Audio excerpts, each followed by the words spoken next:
Coverage you can count on in high definition. This is KOMU 8 News at 6. It couldn't happen here. That's what you might think about sex trafficking in mid-Missouri. Good evening, everyone. I'm Jim Reed. And I'm Jennifer Long, but it happens here, and it happens every day. KOMU 8's Jesse Teneur is here with one victim's story right here in mid-Missouri, an example.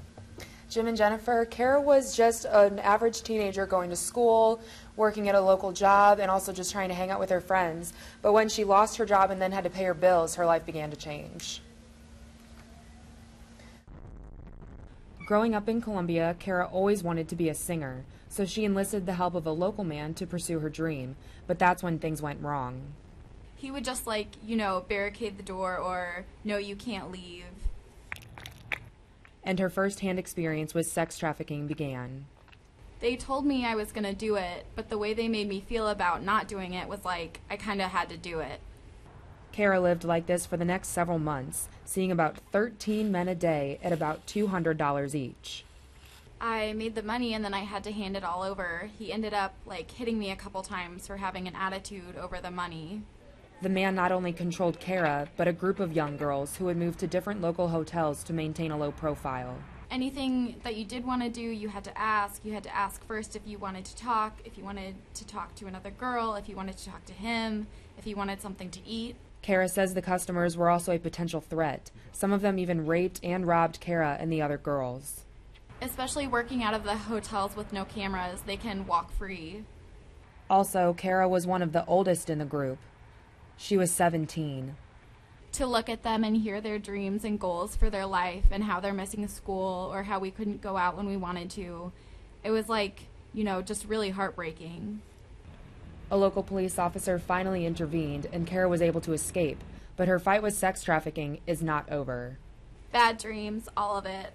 I have bad dreams, I would say, probably 5 out of 7 days a week just because it's still fresh in my mind. It's still fresh in my memory. And Kara says no one knows sex trafficking is happening. I had no idea before I went through it. I had no idea when I was going through it that this is what was going on. It's an act that is taking place underneath our noses without us realizing it.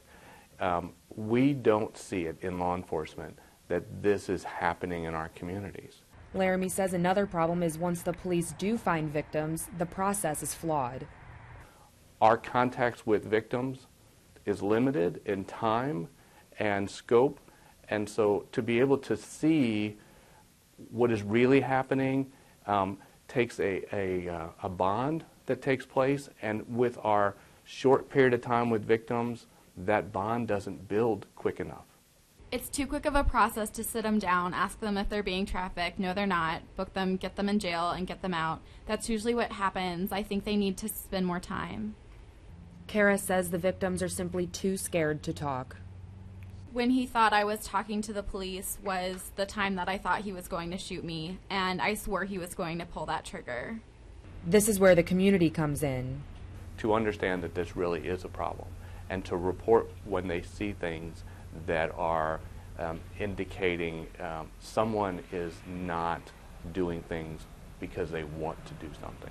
And some members of the community are already listening. The Missouri Trucking Association decided last week to partner up with Truckers Against Trafficking, a national organization that enlists the help of truck drivers to be the eyes and ears of sex trafficking. Have our truck drivers and, the employees at truck stops calling in local authorities when they see stuff that's not right or when they're approached by some of these individuals. Truckers are in the right place at the right time. Let's take that information that they have, give it to the proper authorities, and work together to get these guys. Both organizations admit this problem is far from a solution, and Kara agrees. I think it's actually growing. I think it's getting bigger as we speak. KOMU 8 News changed Kara's name and voice and withheld specific details on her case for her safety.